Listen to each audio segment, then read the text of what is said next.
여기 미국 큰 광고회사에서 일하는 미국인의 한마디로 전 세계가 난리난 사건이 있습니다. 큰 광고회사에 일하는 미국인에게 어떤 일이 있었는지 충격받은 이유를 여러분의 구독과 좋아요와 함께 상상 그 이상 쌍쌍이의 해외 감동 스토리에서 알아볼게요. 저는 제 인생이 곧 달라질 거라는 걸 처음 느낀 순간을 아직도 생생하게 기억해요. 저는 큰 광고회사에서 크리에이티브 디렉터로 일하면서 작은 정돈된 사무실에 앉아 있었어요. 매일 저는 거대한 캠페인을 위한 밝은 아이디어와 대담한 디자인으로 시간을 채웠어요. 제 일은 정말 신났고 많은 분들이 저의 창의력을 칭찬해 주셨어요. 그런데 마음 한구석에서는 뭔가 더 의미 있는 것이 필요하다는 느낌이 있었어요. 저는 예술에 대한 사랑과 음식에 대한 열정을 모두 담아 그것을 경험하는 모든 분들에게 기쁨을 주는 무언가를 만들고 싶었어요. 어느 비 내리는 오후 창문을 타고 떨어지는 빗방울을 바라보고 있을 때 저에게 영감의 불꽃이 일었어요. 저는 단순한 사무실이나 붐비는 작업 공간이 아니라 예술과 맛있는 향기가 어우러진 따뜻하고 아늑한 공간을 상상했어요. 신선하게 구워진 빵과 달콤한 페이스트리의 향기로 가득 찬 베이커리, 그 옆에 희망과 창의력, 열정을 이야기하는 아름다운 그림과 조각들이 전시된 미술관을 떠올렸어요. 그 조용한 순간, 저는 광고에 반짝이는 세상을 뒤로하고 제 마음을 따르기로 결심했어요. 저는 제 남편 데이비드에게 제 꿈에 대해 이야기했어요. 저희는 늘 아이디어를 솔직하게 나누었고, 데이비드는 따뜻한 이해의 눈빛으로 제 말을 들어주셨어요. 데이비드는 기술과 투자 분야에서 스스로 성공을 이루었고, 때로는 저의 거친 창의력의 균형을 맞춰주는 차분하고 든든한 존재였어요. 그러면 같이 해보자요 라고 웃으며 말씀하셨어요. 우리 진심으로 좋아하는 무언가를 함께 만들어봐요. 그 간단한 말씀이 저에게 큰 자신감을 주었어요. 어깨에 얹힌 무거운 짐이 서서히 내려앉으며 앞으로 펼쳐질 미래에 대한 기대감이 솟아오르는 기분이 들었어요. 곧 저희는 새로운 도전을 위한 계획을 세우기 시작했어요. 매일 바쁜 도시의 거리를 걸으며 저는 북적이는 동네 한켠에 제 꿈을 담을 작은 건물을 상상했어요. 유리창으로 사람들이 화려한 케이크와 각 구운 빵을 볼 수 있는 아늑한 베이커리, 그리고 그 옆에 지역 예술작품들이 전시된 매력적인 미술관이 보였어요. 저는 이른 아침 햇살이 가게 안을 따스하게 비추며 모든 것이 희망으로 빛나는 모습을 자주 상상했어요. 계획을 세우다 보니 몇 년 전 제가 다녀온 한국 여행이 문득 떠올랐어요. 어릴 적부터 다양한 문화를 궁금해했었는데 그 여행은 저에게 깊은 인상을 남겼었어요. 한국이 풍부한 전통과 현대 기술을 멋지게 어우러지게 하는 모습에 감탄했어요. 전통 한복을 입은 사람들의 우아한 움직임과 현대 건물들의 세련되고 미래지향적인 디자인이 기억에 남았어요. 그 방문은 옛것과 새것, 전통과 현대가 어우러져 만들어내는 아름다움이 있다는 걸 보여줬어요. 그 기억에 영감을 받아 저희 새 공간에도 한국적인 디자인과 따뜻한 정을 담고 싶었어요. 어릴 때는 한국에 대해 모든 걸 이해하지 못했지만 이제는 그것이 힘과 창의력, 배려심의 원천으로 느껴졌어요. 결심한 후 매일 아침 저는 설레는 마음으로 일어났어요. 노트패드에 간단한 도형과 색상을 사용해 미래가게의 배치를 스케치하기 시작했어요.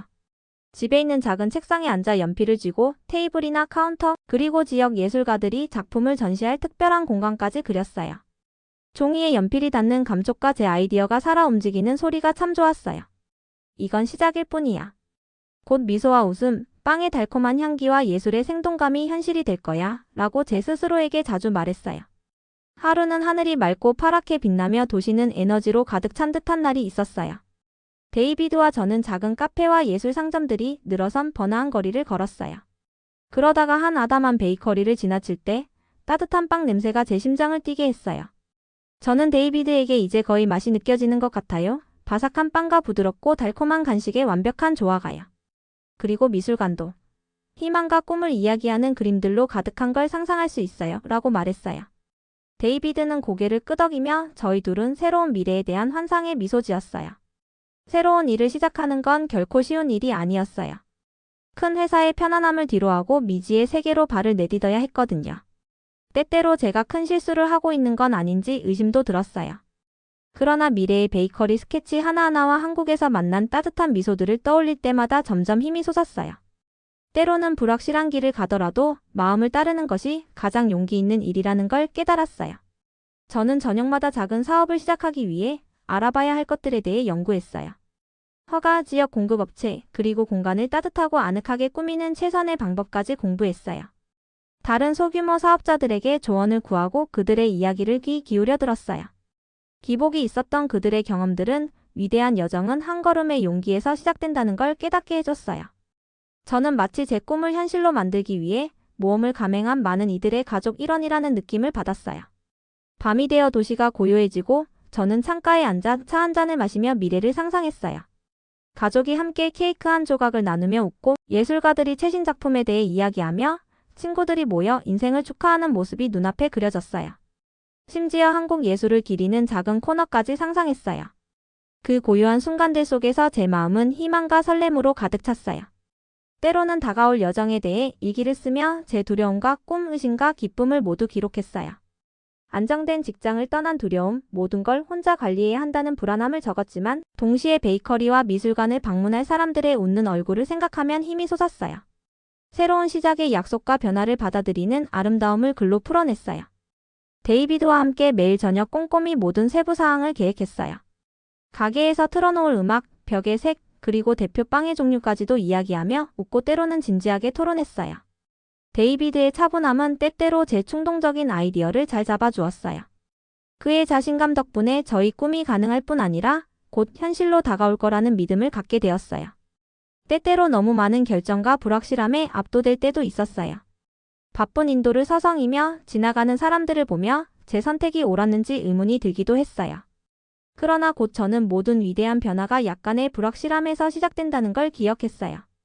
인생에서 충만한 삶으로 가는 길은 직선이 아니라 예상치 못한 놀라움으로 가득 찬 굽이진 길이라는 걸 스스로 상기시켰어요.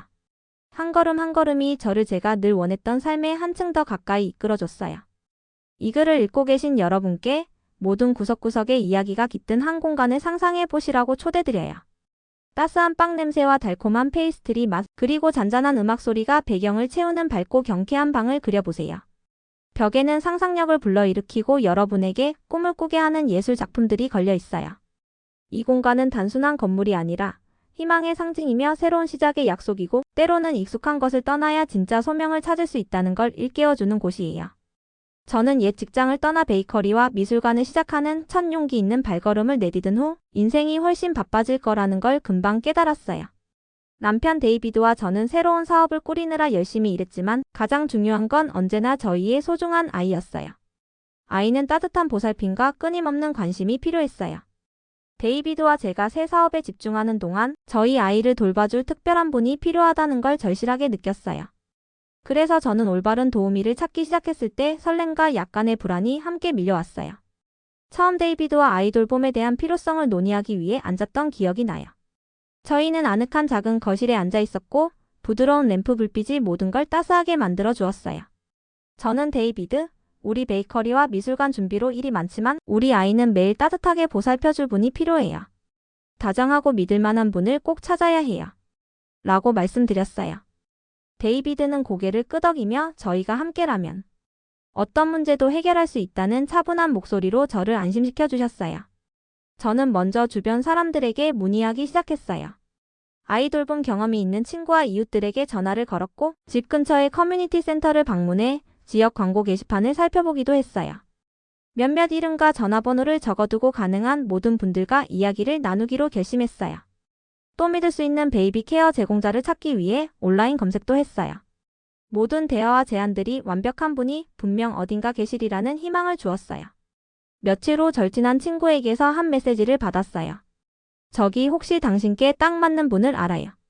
이름은 유진이에요. 정말 다정하고 따뜻한 분이라 많은 분들이 극찬하셨어요. 전통 한국 보살핌의 가치도 가지고 계시다고 하더라고요. 가족에게 딱 맞는 분일 거예요. 라는 말씀이었어요.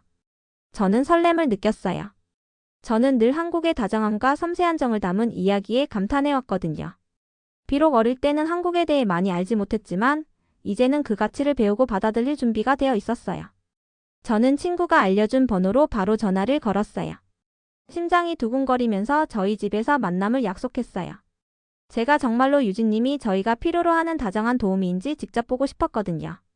만나는 날 저는 거실을 깔끔하게 정돈하고 신선한 꽃 몇 송이를 테이블에 놓고 부드러운 바람이 들어오도록 창문을 열어두었어요. 따뜻한 분위기로 유진님을 맞이하고 싶었거든요. 유진님이 도착하셨을 때 저는 호기심과 안도의 감정을 동시에 느꼈어요. 유진님은 부드러운, 공손한 미소와 전통 한국의 예절을 연상시키는 가볍게 절하는 인사로 저를 맞이하셨어요. 단정하고 소박한 복장을 하신 유진님은 차분하고 믿음직스러워 보였어요. 저는 데이비드와 함께 앉아 저희의 필요와 기대에 대해 이야기하기 시작했어요. 제가 아이 돌봄 경험이 있으신지 또 어떤 점에서 도우미로 적합하신지 말씀해 주실 수 있으실까요? 라고 여쭤보자 유진님은 조용하면서도 또렷한 목소리로 자신이 이전에 많은 아이들을 사랑으로 보살핀 경험에 대해 이야기해 주셨어요. 아이를 자기 자식처럼 대하며 세심하게 보살핀 이야기를 들려주셨어요. 저는 유진님의 다정한 표정과 진심이 담긴 눈빛을 보며 귀 기울였어요. 대화가 이어지면서 점점 마음이 놓였어요. 유진님은 아이가 안심할 수 있도록 도와줄 단순한 일과들을 설명해 주셨어요. 부드러운 게임을 하거나 재미있는 이야기를 읽어주거나 간단하고 건강한 간식을 준비하는 방법 등을 이야기해 주셨어요. 유진님이 말씀하시는 모든 단어들이 한 폭의 따뜻한 그림처럼 다가왔어요. 저는 아이가 속상할 때 어떻게 달래실지, 즐거운 활동은 무엇을 좋아하시는지, 하루 동안 발생할 수 있는 문제들을 어떻게 해결하실지 등 많은 질문을 드렸어요. 유진님은 모든 질문에 대해 쉽고 분명하게 대답해 주셨어요. 저는 마치 유진님께서 모든 세부사항에 진심으로 신경 써주시는 듯한 느낌을 받았어요. 유진님과 대화를 나눌수록 저의 믿음은 점점 커져갔어요. 저는 한국 문화와 정에 대한 이야기를 들은 기억을 떠올렸어요. 비록 어릴 때는 한국에 대해 모든 걸 알지 못했지만 이제 그 전통 속에서 많은 지혜를 발견하게 되었어요.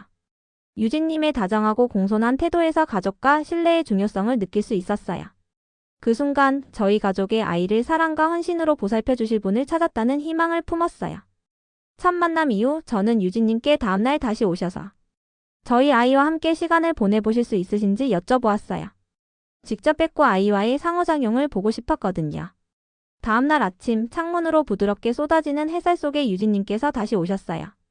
저는 부엌에서 아이와 유진님이 거실에서 다정하게 놀고 있는 모습을 바라보며 부드러운 노래와 따뜻한 미소 속에 아이가 안심하는 모습을 보며 깊은 안도감을 느꼈어요. 저도 잠시 함께하며 유진님께서 진행 중인 놀이에 대해 물으며 저희의 일과를 어떻게 더 좋게 만들 수 있을지 이야기를 나누었어요. 그날 오후 저는 유진님과 일상에 대해 오랜 이야기를 나누었어요. 함께 거실 소파에 앉아 따뜻한 차를 마시며 행복하고 안정된 환경을 만들기 위한 유진님의 생각을 들었어요. 유진님은 한국의 전통을 사랑한다고 말씀하시면서 소박한 식사 한 끼가 사랑을 전하는 방법이 될 수 있고 조용한 이야기가 불안한 마음을 달래줄 수 있다고 하셨어요. 그 단순하지만 의미 있는 말씀이 저를 미소 짓게 했어요. 저는 우리 가족이 유진님의 다정한 방식에서 배울 수 있음을 느꼈어요. 비록 유진님의 다정한 보살핌에 마음이 놓였지만 올바른 선택을 해야 한다는 책임감도 함께 느꼈어요. 데이비드와 저는 아이가 항상 곁에 있어 성장할 수 있도록 도와줄 수 있는 분인지 신중하게 고민했어요. 데이비드는 정말 다정한 분인 것 같아요. 한번 기회를 드리고 어떻게 되는지 봐요. 라고 말씀해 주셨어요. 그의 말에 저는 더욱 확신이 생겼어요. 며칠 동안 유진님은 여러 차례 저희 집을 방문하셨어요. 방문할 때마다 다정한 일과가 이어졌어요. 놀이 후 정리하는 모습, 아이 장난감을 정리하는 섬세한 모습, 아이의 작은 걱정을 다독여주는 모습 등이 저에게 큰 위안을 주었어요. 가끔은 유진님이 과거의 이야기를 나누며 가족과 보살핌에 대한 깊은 존중을 드러내기도 했어요. 그 이야기는 마치 한 문화의 창을 여는 듯 했어요. 저는 작은 공책에 유진님과 아이가 어울리는 모습을 기록했어요. 웃음소리, 자장가를 부르는 부드러운 순간, 아이가 안전함을 느끼는 간단한 기쁨을 적어두었어요. 이 기록들은 단순한 도우미 찾기가 아닌 우리 가족의 일원이 되어줄 분을 찾는 여정이었음을 깨닫게 해줬어요. 때때로 저는 올바른 선택을 했는지 불안해지기도 했어요. 하지만 아이의 웃는 얼굴이나 거실에서 들려오는 부드러운 웃음소리에 제 의심은 서서히 사라졌어요. 저는 새로운 시작의 약속을 떠올리며 마음을 열고 용기를 내기로 다짐했어요. 데이비드와 저는 저녁마다 가족이 어떻게 변화하고 있는지 이야기 나누었어요.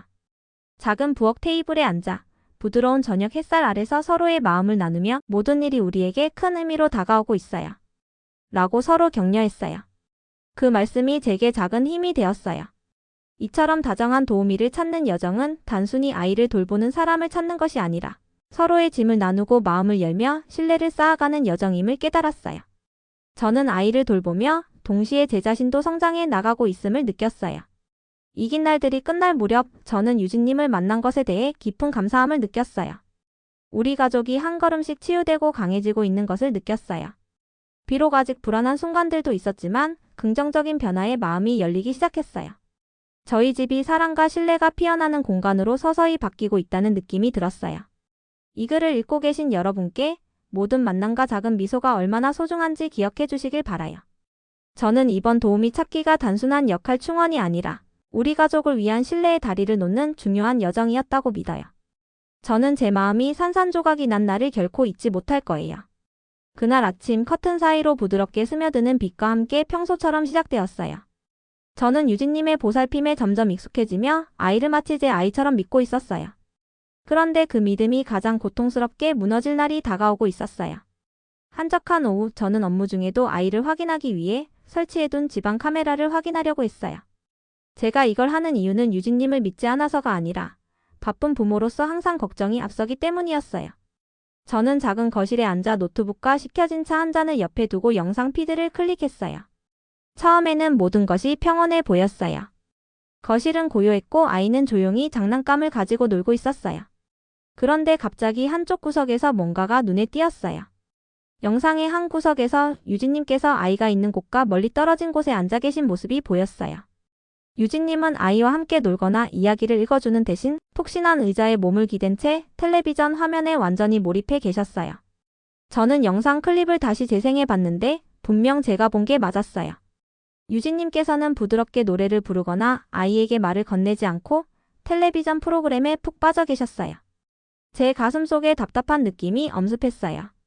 저는 믿기 어려운 마음으로 계속해서 영상을 지켜봤어요. 시간이 흐르면서 유진님께서 핸드폰을 들고 이해할 수 없는 언어로 대화하는 모습도 보였어요. 그 말들은 익숙하지 않았지만 친구와 수다를 떨듯 편안한 어조였어요.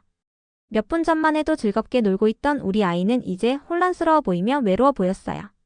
마치 제 아이의 안전을 맡겼던 분이 그 자리에 없어진 것처럼 느껴졌어요. 제 손은 떨렸고 저는 충격과 분노 그리고 극심한 슬픔에 휩싸여 화면을 바라봤어요. 저는 즉시 영상을 일시정지하고 무슨 일이 일어난 건지 믿기 어려워하며 화면을 응시했어요. 저는 유진님을 믿었고 다정하고 공손한 모습을 보여주셨기에 아이를 따뜻하게 보살펴 주실 거라 믿었어요. 하지만 그 모든 약속들이 거짓말처럼 느껴졌어요. 저는 가능한 한 빨리 데이비드에게 전화를 걸었어요. 제 목소리는 떨렸고 절망감에 가득 찼어요. 데이비드, 이걸 꼭 보셔야 해요.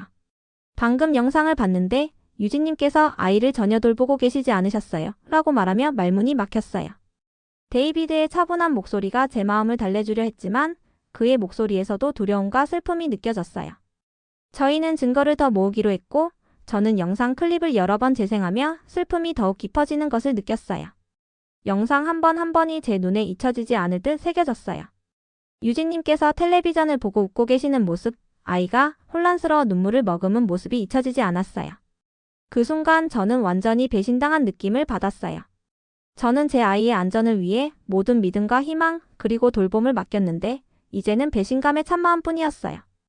여러 번 영상을 확인한 후 저는 더 많은 답을 찾기 위해 데이비드와 함께 영상을 자세히 검토하기 시작했어요. 같이 영상을 보며 유진님께서 핸드폰에 보이는 대화가 중국어로 진행되는 장면도 발견했어요.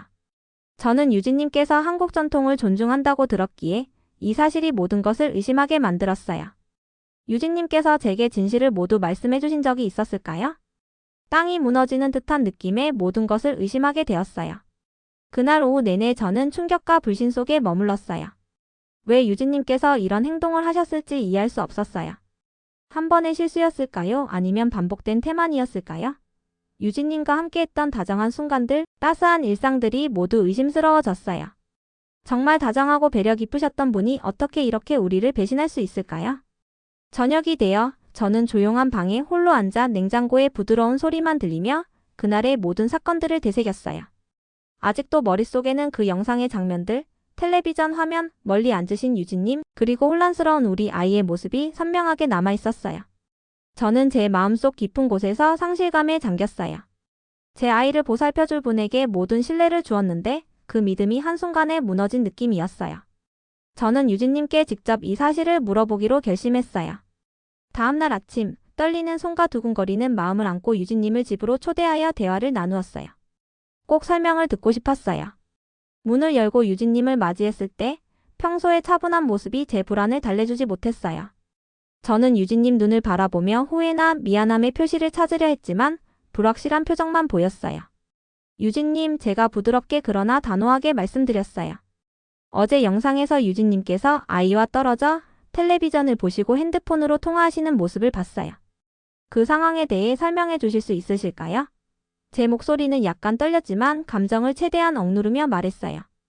유진님은 잠시 머뭇거리시다가 낮은 목소리로 죄송해요. 아이를 소홀히 할 의도는 전혀 없었어요. 라고 말씀하셨어요. 하지만 그 말투와 표정은 영상에서 본 무관심과는 달랐어요. 제가 더 자세한 설명을 요구했지만 유진님의 답변은 모호하고 설득력이 없었어요. 말을 할수록 저는 더 이상 유진님의 말에 믿음을 가질 수 없다는 걸 깨달았어요. 대화를 이어가며 저는 유진님께 핸드폰에서 중국어로 대화하신 이유도 여쭤보았어요. 유진님, 제가 중국어로 대화하시는 걸 들었어요. 한국 전통을 존중한다고 들었는데 그 부분에 대해 설명해 주실 수 있으실까요? 라고 조심스럽게 물었어요. 유진님은 눈을 회피하며 한참을 답변하지 않다가 마치 변명처럼 들리는 얘기를 하셨지만 전혀 마음을 달래주지 못했어요. 그렇게 대화는 명확한 설명 없이 끝났고 저는 더욱 외롭고 배신당한 기분에 휩싸였어요. 저는 분명 좋은 선택을 했다 생각했는데 이제는 제 선택이 잘못되었다는 생각마저 들었어요. 배신의 무게가 저를 짓누르는 듯했어요. 제 아이를 위해 모든 걸 걸고 믿었던 분이 오히려 위험을 가져다 줄 것만 같았어요.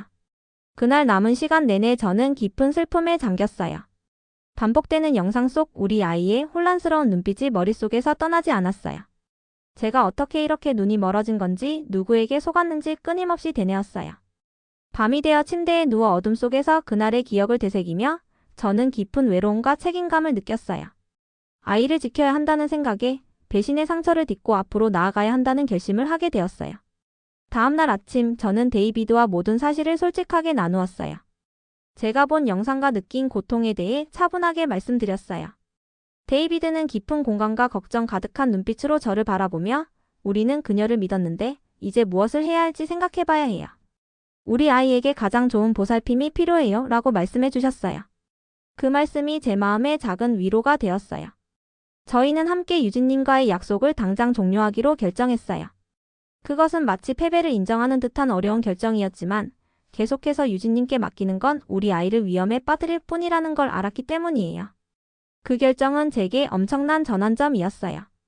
때로는 가장 다정해 보이는 사람이 가장 큰 상처를 줄 수도 있다는 현실을 마주하게 되었어요. 유진님과의 아픈 배신 후 저는 길을 잃은 듯한 혼란과 압도된 감정에 사로잡혔어요. 걱정과 슬픔이 가득했어요. 그 끔찍한 영상을 생각할 때마다 제 마음은 아파왔어요. 저뿐만 아니라 우리 아이와 데이비드 모두 치유될 수 있도록 진심 어린 보살핌과 이해, 따스함을 다시 가져올 분이 필요했어요. 그 순간 저는 새로운 시작을 위한 사람을 찾기 시작했어요. 우리를 치유하고 신뢰를 회복시켜 줄 분을 말이에요. 배신 후 며칠 뒤 조용한 거실에서 허브차 한 잔을 마시며 한 절친한 친구로부터 추천을 받았어요. 그분은 민서강이라는 여성을 소개해 주셨어요. 민서님은 지역사회에서 아이돌봄 전문가이자 조기 교육 전문가로 알려져 계셨어요. 게다가 민서님은 인생의 어려움을 겪으시고도 따뜻한 마음과 강인함을 회복하신 분이셨어요. 친구께서는 민서님께서 단지 아이돌봄에 능한 것이 아니라 감정의 상처를 치유하고 신뢰를 쌓는 방법도 잘 아신다고 하셨어요. 그 말씀은 제가 간절히 필요로 했던 것이었어요. 저는 민서님께 연락을 드렸어요. 맑은 오후 떨리는 마음과 함께 안녕하세요, 민서님. 저는 유라라고 해요. 아이 보살핌과 가족 치유에 대해 좋은 평가를 들었는데 혹시 한번 뵙고 얘기 나눌 수 있을까요? 라고 조심스럽게 말씀드렸어요. 민서님의 차분하고 다정한 목소리가 제 마음을 한결 놓이게 해주셨어요. 다음날 저희 집에서 만나기로 약속을 잡았어요. 다음날 아침 하늘이 맑고 따스한 햇살이 거실을 가득 채우자 저는 민서님 맞을 준비를 했어요. 모든 것이 깔끔하도록 정돈하고 테이블 위에 신선한 꽃이 꽂힌 꽃병을 놓고 부드러운 바람이 들어오도록 창문도 열어두었어요. 저희 집이 희망으로 가득한 따스한 공간처럼 느껴지길 바랐어요. 초인종이 울리자 저는 깊은 숨을 들이쉬며 문을 열었어요. 문 앞에 서 계신 민서님은 다정한 미소와 따스한 눈빛으로 저를 맞아주셨어요. 안녕하세요, 유라님. 초대해 주셔서 감사해요. 라고 부드럽게 말씀해 주셨어요. 저는 민서님을 집 안으로 모시고 거실에 앉아 차분하게 이야기를 나누기 시작했어요. 저는 최근의 일들, 배신으로 인해 느낀 깊은 상처와 우리 아이가 얼마나 힘들어하고 있는지를 천천히 이야기했어요. 제 목소리는 때때로 감정에 흔들렸지만 민서님께서는 한순간도 눈을 떼지 않고 귀 기울여 주셨어요. 저도 그런 어려움을 겪어봤어요. 신뢰가 깨질 때의 고통이 얼마나 큰지 압니다. 진정한 보살핌은 상처를 치유할 수 있다고 믿어요. 라고 민서님께서 부드럽게 말씀해 주셨어요. 민서님의 말씀이 마치 따뜻한 포옹처럼 느껴졌어요. 저는 그 말씀에 조금씩 마음의 짐이 내려앉는 걸 느꼈어요.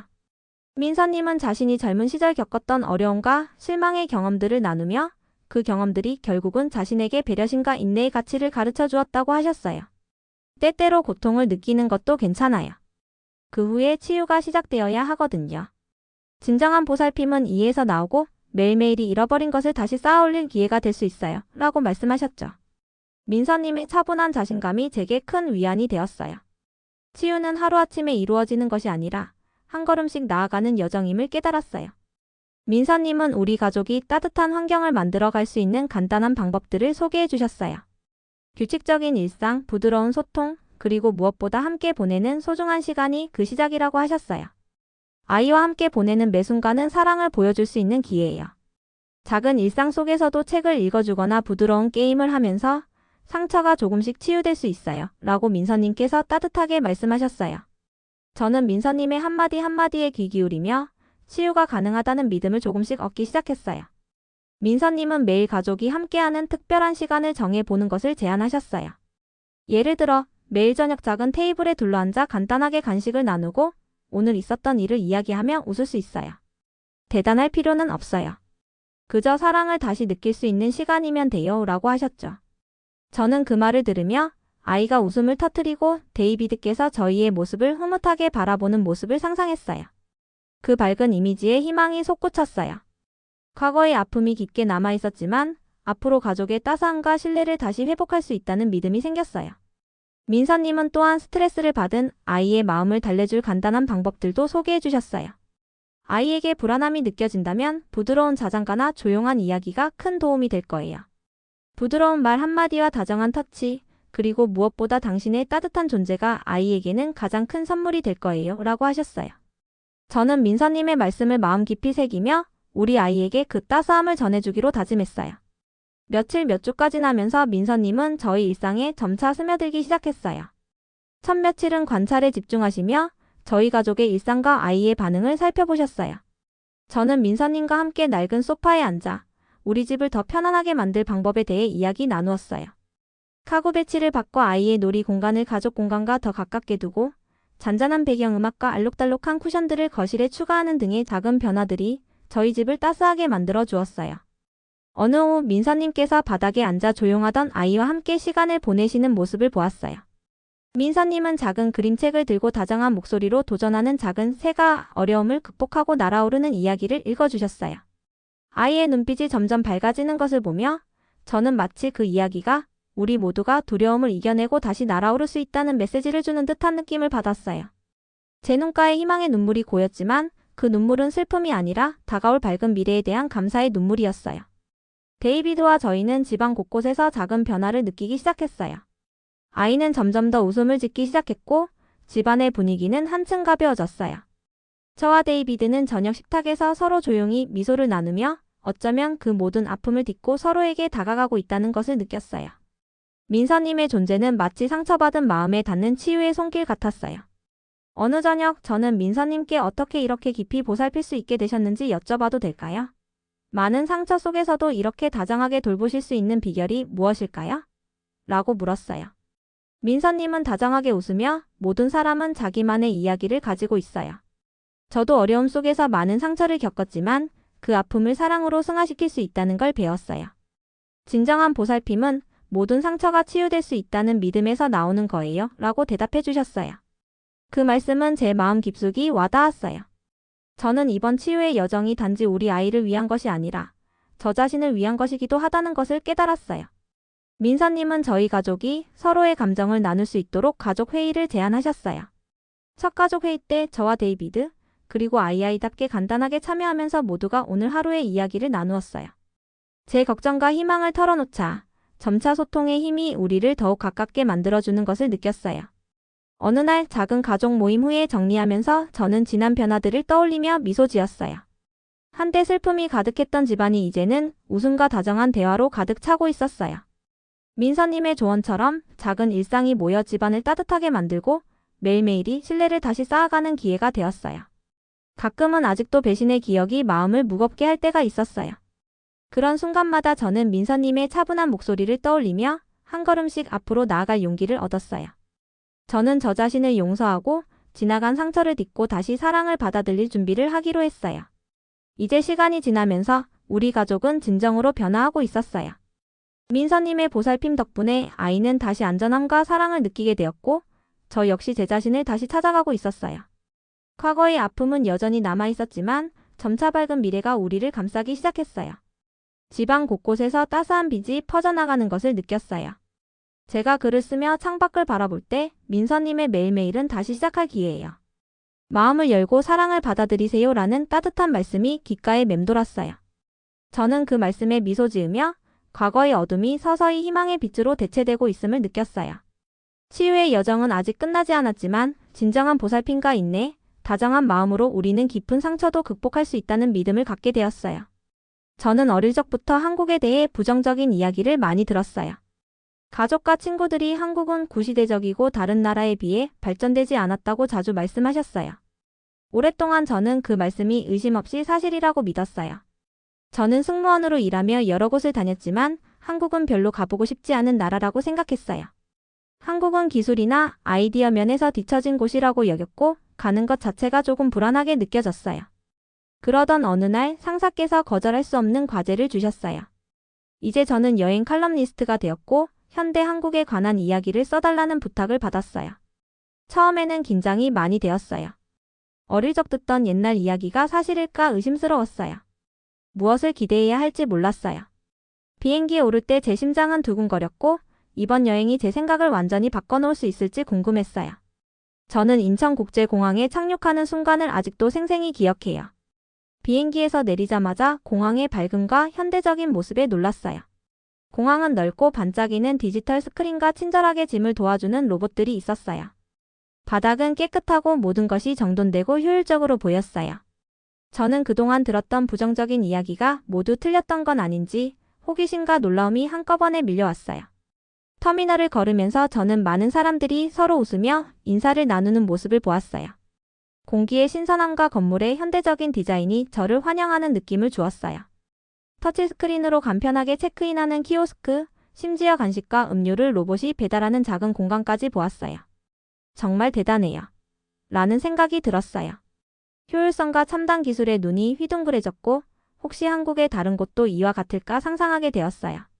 한 걸음 한 걸음마다 옛 생각들은 서서히 사라지고 있었어요. 공항을 나와 기차를 탔어요. 기차가 빠르게 달리는 동안 창밖으로 보이는 도시 풍경을 바라봤어요. 높은 빌딩들이 불빛으로 가득 찼고 거리는 온갖 연령대의 사람들이 분주하게 다니고 있었어요.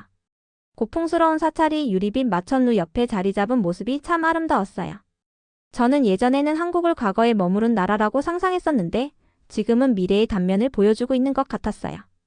도시에서 저는 지훈이라는 현지 가이드를 만났어요.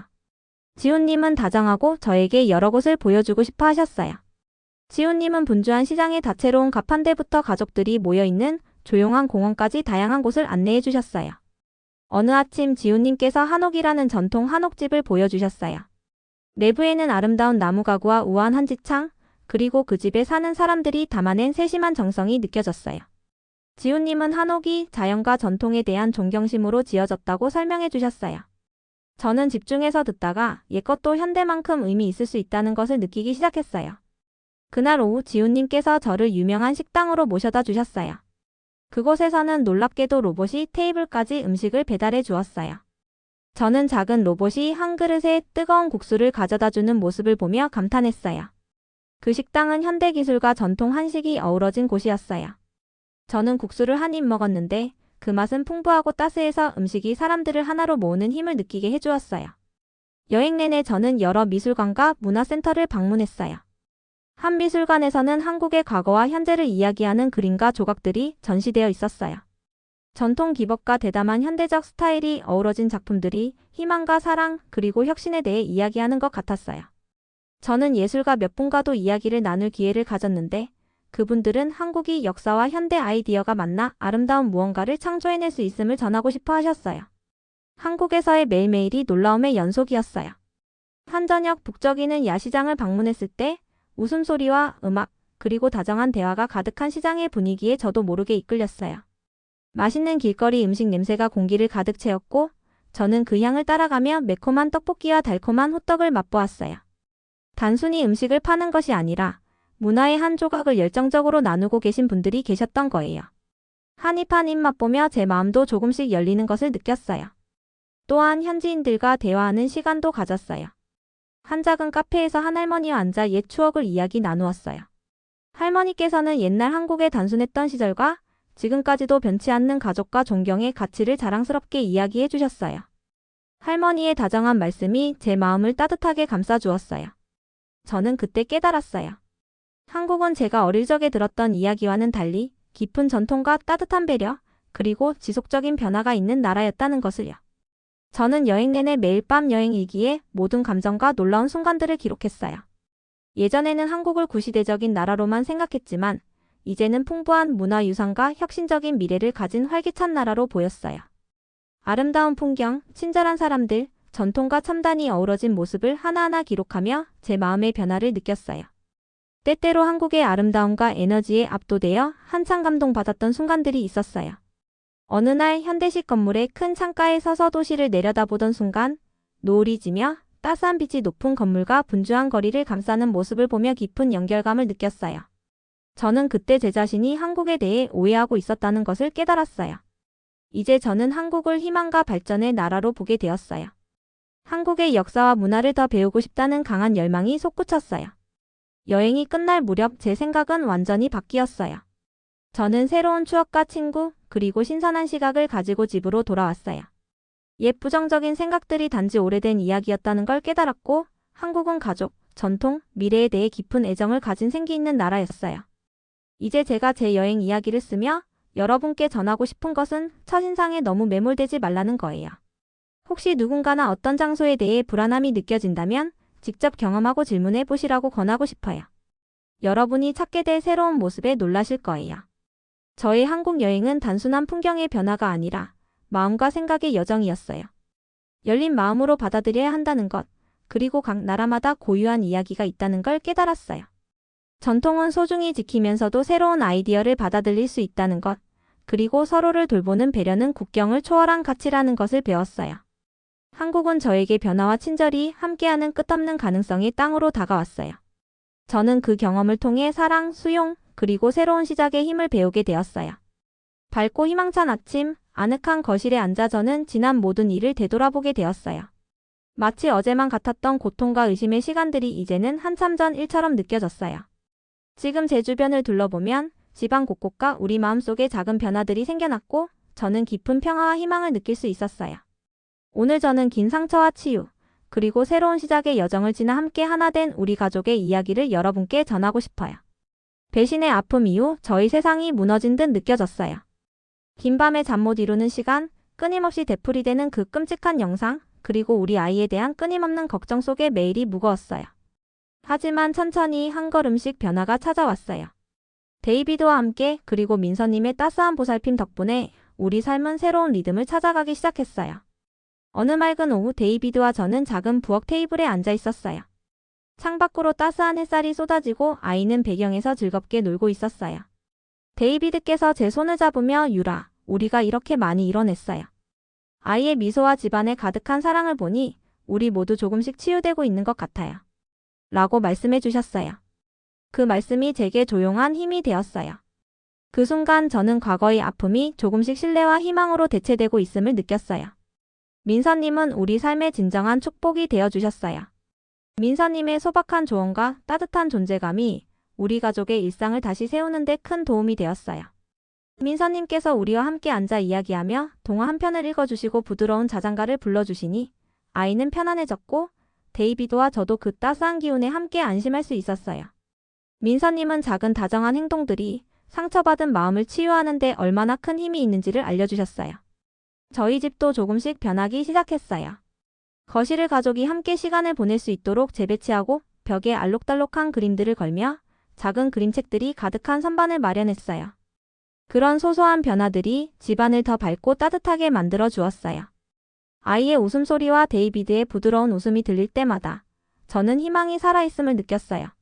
마치 우리 집이 사랑과 새로운 시작으로 피어나는 안식처가 되어 가는 듯 했어요. 어느 저녁 저희는 정성 들여 차려진 저녁 식탁에 둘러앉았어요. 작은 꽃병에 신선한 꽃, 은은한 조명, 그리고 우리가 좋아하는 음식들이 차려진 식탁 위에서 서로의 하루를 이야기 나누며 기쁨과 걱정을 공유했어요. 저는 오늘 하루는 새로운 시작의 기회라고 느껴져요. 오늘은 희망을 선택해요. 라고 말씀드렸어요. 데이비드께서 미소를 지으시고 아이도 기쁜 박수를 치며 모두가 그 말에 동의하는 듯 했어요. 그 순간 저는 과거의 실수나 배신이 아니라 함께 미래를 향해 나아가는 우리 가족의 용기와 사랑이 우리를 정의한다는 것을 깨달았어요. 여행 때 한국에서 배운 교훈들도 제 마음속에 깊이 남아 있었어요. 한국 여행은 제 시각을 완전히 바꾸어 놓았어요.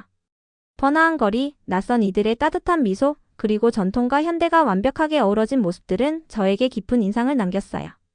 저는 그 이야기를 데이비드와 아이에게도 들려주며 한국의 사진을 보거나 한국 음악을 듣고 때로는 전통 음식을 함께 만들어 보기도 했어요. 그 과정에서 저는 멀리 떨어진 한 나라가 아니라 제 내면에 잊고 지냈던 희망과 연결된 한 부분을 다시 발견한 듯 했어요. 다시 일기를 쓰기 시작했어요. 매일 감사한 작은 순간들을 적어 내려갔어요. 데이비드께서 웃음을 주신 순간, 아이의 반짝이는 눈동자, 그리고 새로운 날을 약속하는 떠오르는 해의 아름다움을 기록했어요. 두려움도 적었지만 그 두려움 속에서도 저는 희망을 찾아내고 있었어요. 때때로 아직도 과거의 상처가 제 마음을 아프게 할 때도 있었어요. 그럴 땐 깊은 숨을 들이쉬며 모든 상처가 살아남은 증거이자 성장의 발판임을 상기했어요. 저는 유진님에 대한 미련과 자신을 탓하는 마음을 내려놓으며 진정한 용서가 앞으로 나아가는 길이라는 걸 배웠어요. 데이비드와 저는 우리 주변의 이웃들과도 점점 더 많은 교류를 하게 되었어요. 동네 모임이나 공원, 커뮤니티 행사에 참석하며 비슷한 어려움을 겪은 다른 가족들과 서로의 이야기를 나누고 조언을 주고받았어요. 그 만남 속에서 우리는 서로가 혼자가 아니라는 따뜻한 위로를 받았어요. 저는 이제 우리 가족이 단지 치유되는 것이 아니라 함께 성장하며 더 강해지고 있음을 느껴요. 서로의 미소와 이해, 그리고 작은 순간들이 우리 사이에 새로운 유대를 쌓아가고 있어요.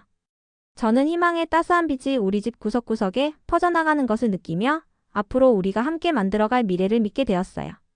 오늘 이 글을 마무리하며 여러분께도 상처가 있더라도 다정한 보살핌과 작은 희망으로 치유될 수 있다는 믿음을 전하고 싶어요. 때로는 작은 발걸음이 어둠 속에서 빛을 찾아주는 법이니까요. 저희 가족의 이야기가 여러분께도 위로와 용기를 드렸으면 좋겠어요.